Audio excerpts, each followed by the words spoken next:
This video is going to be all about how to study the market. As we know in real estate, it's not just about selling homes, but you need to know how to interpret the market and be able to tell your clients about what's happening.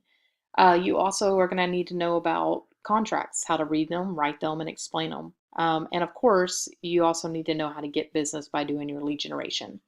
So let's go ahead and talk about studying the market. You're going to be studying the market in two different ways. You're going to study it daily and you're also going to study it monthly. So let's talk about the daily first.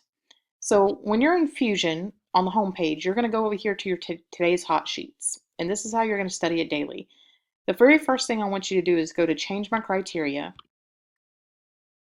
and hit the erase button on whatever's in the area box here. The numbers I want you to fill in are as follows, and just separate them by a comma without any spaces. It's going to be 34, 35, 15, 19, 9, 39, 14, 12, 10, 40, 11, and 13. And so what that's doing is that's really going to show you kind of what's happening on the north side of Houston. So once you've done that, just hit Save Search and come back over to the home sheet. Now, I want to look at each of these different categories. So I want to take a brief look at the new listings, what's back on the market, price changes, pending changes, closed listings, expireds, and withdrawns.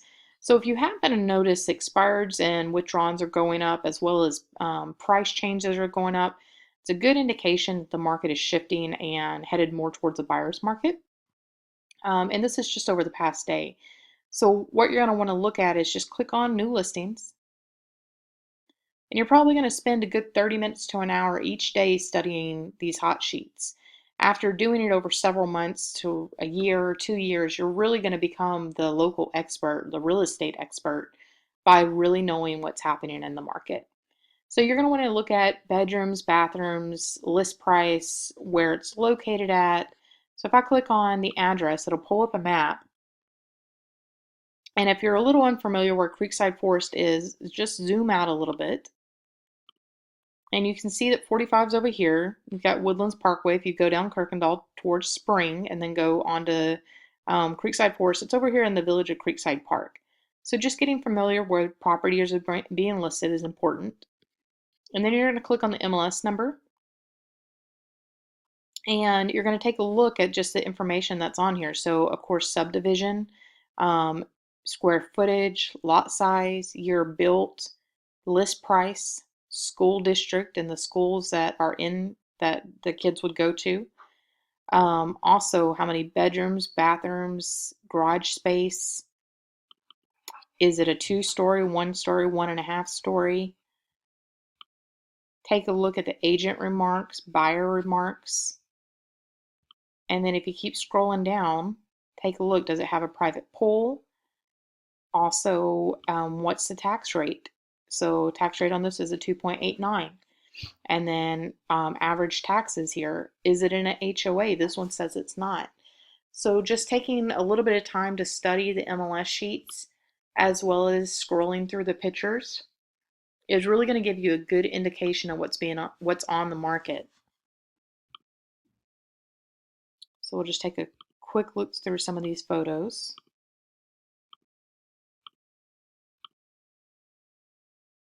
Now, knowing what's on the market is very helpful because even if you're not working with clients right now, when you do find a client, and let's say they tell you they're looking for something in this price range, maybe that something has a pull, well, you're going to know what's just recently been listed.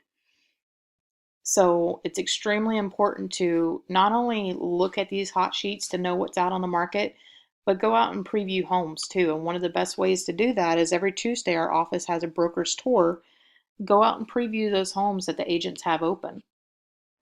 So once I'm done with the active listings, I'm going to go back over here to home, go to my hot sheets, and take a look at what's back on the market and what's recently expired, what's recently sold, what's had price changes.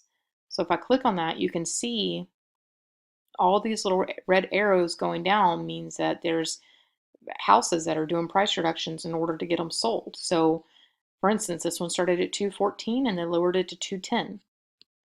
So that's how you study the market daily. Now let's talk about how you study it on a monthly basis. We've created a spreadsheet for you that breaks it down mainly by 5 different areas because these are primarily the areas you're probably going to do business in, just because they're closest to the Woodlands area, closest to our office.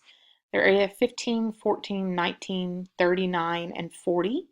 The spreadsheet is also broken down by price range because, as we know, not all price ranges are equal.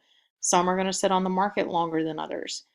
And then it's broken down by actives, pending, sold, and then average list price. If you see the A and P here, that means for actives and pendings. The S right here means for solds. So let me show you how to fill this out. And you're going to want to do this on a monthly basis to keep tracking and keep a trend of what's happening. So starting with December 15th, and you've got January, February, and so forth. What I recommend is doing this at the first of every single month. That way you can get the full month's worth of data for the previous month. It's going to take you a few hours to knock it out, so it might be wise to do it with another agent. Have one agent looking up the information while the other one's typing it into the spreadsheet. But just make sure you stay on top of it monthly, so that way you really can get an idea of what's happening in the market over the next year. So let me show you how to fill this out. So if we're talking about Area 15, I want to look for the properties that are below 100,000. So I'm going to come back over here to Fusion. I'm going to go to just a regular single family search.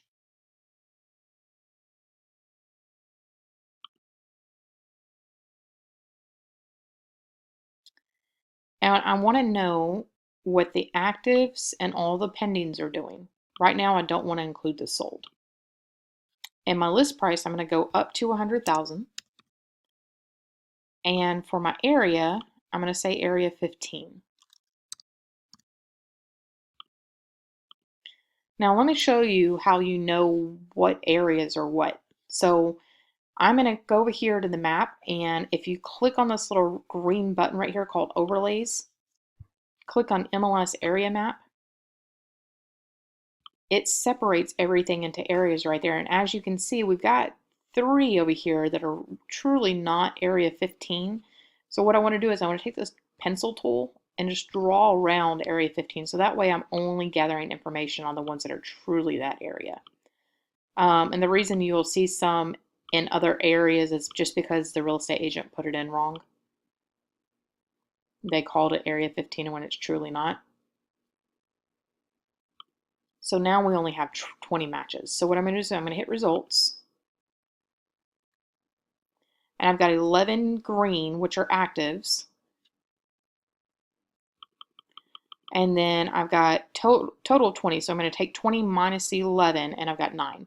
So I've got 11 actives, 9 pending. So I'm going to go back to my spreadsheet and put that right in there. Now again, you got your average list price for the actives and pendings, and then I want the average days of market over here for actives and pendings. So before I do anything with the solds, I want to get that information. So I'm going to go back to Fusion.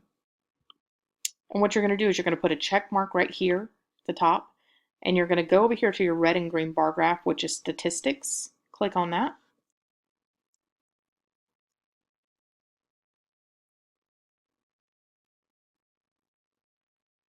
As you notice, it opens a new tab called Stats Professional. Now this is all the information about what's currently happening in the market with the actives and pendings. So my average price point is 81,806. So I'm going to go back and put that on my spreadsheet.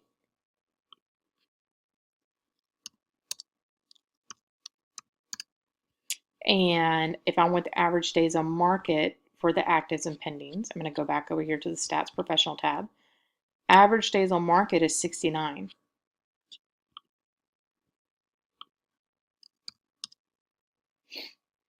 Now everything else has to do with sold. So what I'm going to do is I'm going to come back over to my Fusion. I'm going to close the Stats Professional tab, go back to Criteria, and this time rather than doing the actives, pendings, all that stuff, I'm going to clear that and click on Solds. However, remember we're doing this monthly, so I only want to know what's sold over the past month. So I'm going to click on the calendar, and I want to know from November 1st through November 30th what is sold in the past month. So I'm going to hit OK. And there we have it. We only have 7 total matches. So I'm going to click on results, go back to my spreadsheet, and I'm going to hit 7 right here. When I do that, you notice that this changes to a 3. There's a formula there, and what that formula does is it adds the actives and the pendings and divides it by the sold. And then that gives us an average of months of inventory. So 3 months worth of inventory is a seller's market. Anything below 5 months is a seller's market. 5 to 7 months is a balanced market. And above 7 months is going to be a buyer's market. So I've got 3 months of inventory there. And now I need to get the average sold price. So if I go back to Fusion, again, put a check mark at the top and hit your statistics button. That new tab is going to open.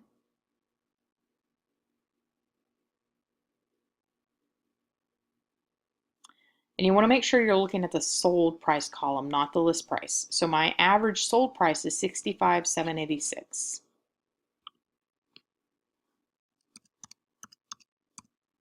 Now I want to get my average price per square foot is going to be 59.2.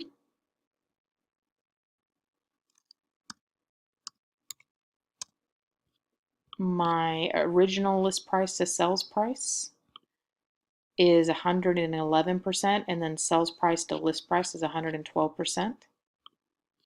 I would say it's uncommon to see it over 100%. However, in this price range below 100,000, you probably have more cash buyers, and things are moving more quickly, so there might be multiple offers and driving that price up. Now I need to know average days on market sold. So average days on market is 31 days, which means things are moving fairly quickly. Now, if you see that these two are closer together, you're going to find that it's really more of a balanced market, because as long as things are listed, they're also selling about that same date range. However, if you start seeing this get a lot bigger than this, then you're probably headed more towards a buyer's market. And of course, average days on market going up is a good indication of what the market's doing. If it's going up higher, then it is becoming more of a buyer's market. Now, the best way to determine that with this spreadsheet is watching the months of inventory.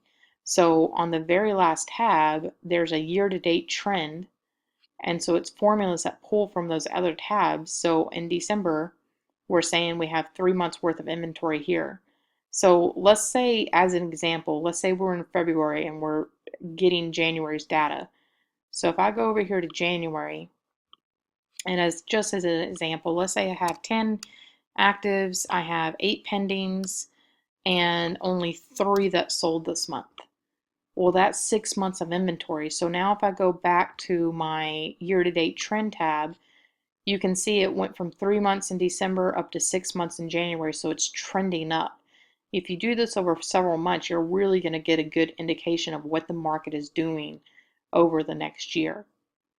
And again, it's going to make you more knowledgeable and a greater resource to your clients.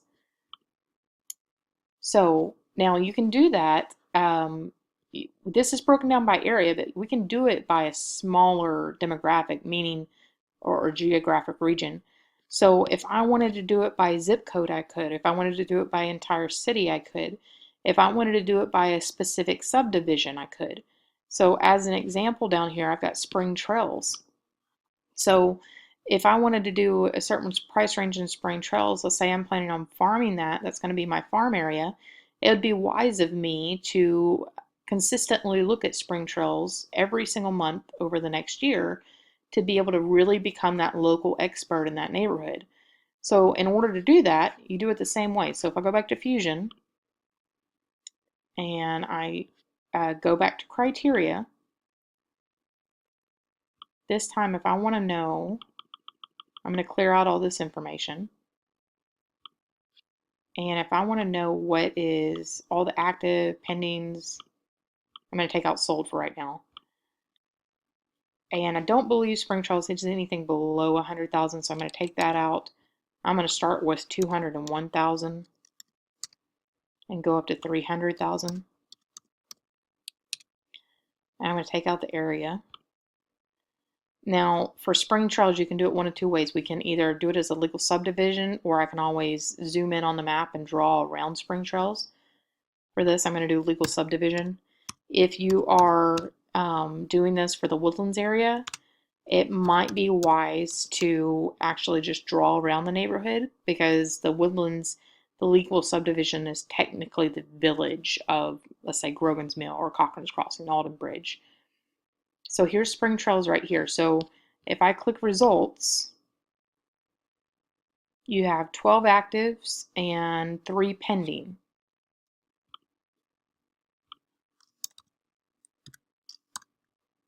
And so you would just continue filling this in just like we did up here for that specific neighborhood. This can really come in handy whenever you're writing offers and negotiating terms of a contract. If you're able to explain to that listing agent, I'm backing my